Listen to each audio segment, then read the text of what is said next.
Coach Norman Miguel to Cherry Tigo crossovers. May katuwang na si Coach Kung Fu. Cherry Tigo lalayag na muli sa All-Filipino Conference this November. And men's national team lilipad na sa Italy para paghandaan ang FIVB ngayong 2025. Bago natin yan simulan, huwag mong kalimutan mag-like, share, subscribe, and click the notification bell para update ka sa ating mga video. Pinakilala na nga ng Cherry Tigo crossovers ang bagong salta sa kanilang family na magpapatibay sa galing ng kanilang koponan. Magiging katuwang na nga ni Coach Kung Fu si veteran coach Norman Miguel. Ito ay upang maihatid muli ang crossovers into a championship title. Gutom na nga sa ngayon ang Cherry Tigo sa kampyonato dahil hirap na nga sila matapos ang kanilang mga strong start. Last championship match pa nga ng Cherry Tigo ay last 2020 kasama si Jaja Santiago.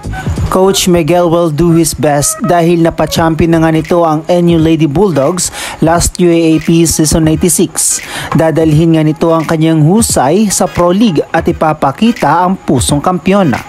From PBL, dumako naman tayo sa national team. Lumayag na nga ang men's national team papuntang Italy. Ito ay upang paghandaan nila ang kauna-unahang pagrepresenta ng Pilipinas sa FIVB Men's Volleyball World Championship. Sa Italy nga ang takbo ng Alas Men's upang mag-ensayo at ma-experience nila kung ano ang level meron ng ibang bansa.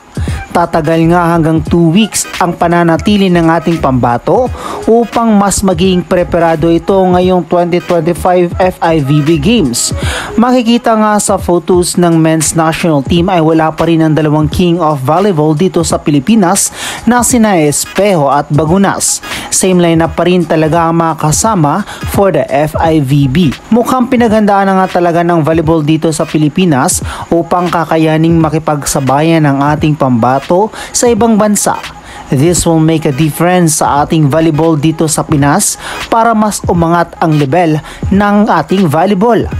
Makakasama nga ng Team Pilipinas sa Pool A ang Iran, Egypt at Tunisia. Kung pananatilihin nga ng Alas Men's ang less error gaya ng performance nito kontra sa Japan club teams ay for sure makakapalag nga ang ating pambato laban sa ibang bansa sa Pool A. Ngunit mga cards strong, hindi naman ganoon kataas ang ating expectation sa ating pambato, ngunit nandoon pa rin ang ating hope na kaya nilang makipagbakbakan laban sa ibang bansa.